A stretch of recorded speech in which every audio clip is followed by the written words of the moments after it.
వేరే పార్టీకి ఇతర పార్టీకి ఏమంటారు అంటే గట్ల ఎట్లా అంటే ఒక హోటల్ యజమాని అలా తింటుంటే నాకు చెప్పాడు, దయచేసి మీ దగ్గరికి వెళ్ళి నోలిస్తే అలా కల్పిస్తా మాట్లాడిపిస్తా. ఇక్కడ వాళ్ళకి వెళ్తే ఆ హోటల్ మీద దాడి చేస్తారు. ఇక్కడ ఈ మహానుభావుల గురించి అందరూ తెలుసు. నేను చెప్పా సార్ మీరు ఒక మంచి రోజు హైదరాబాద్ని తొలకపోయి కనిపిస్తాను, మాట్లాడినంత చూపిస్తా అంటే పట్టించుకోలేదు. మళ్ళీ ఇక హోటల్కి వారంలో ఒక ఆయన ఉన్నాడు, ఆయన తీసేయండి సార్ లీకేజ్ అవుతుంది అని చెప్తే ఓకే రేపే తీసేస్తారు. ఆ వారంలోనే తీసుకురాదు.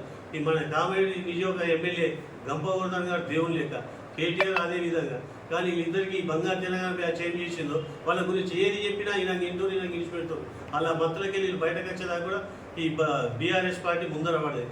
ఇప్పుడు వచ్చే అనిల్ కుమార్ గారికి కూడా చెప్తున్నా, కామారెడ్డి నియోజకవర్గ పైసలకు సంబంధించి ఈ బంగారు తెలంగాణ బ్యాచ్ నమ్ముకుంటే సర్వనాశనం అయితే అన్నగారు దయచేసి చెప్తున్నారు. గాలి అనిల్ కుమార్ గారు వీళ్ళు పైసలకు మొత్తం ఏదైనా చేయగలుగుతారు.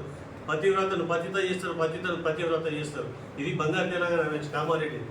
దయచేసి ఇప్పుడు ఎన్నిసార్లు చెప్తా పోతుంటే రామాయణం మహాభారతం చాలది. ఇప్పుడు మీకు చెప్పినా మీ దృష్టికి తీసుకొచ్చి అంతా ఒక 4 మంది ఇంకా బాగా ఉన్నాయి.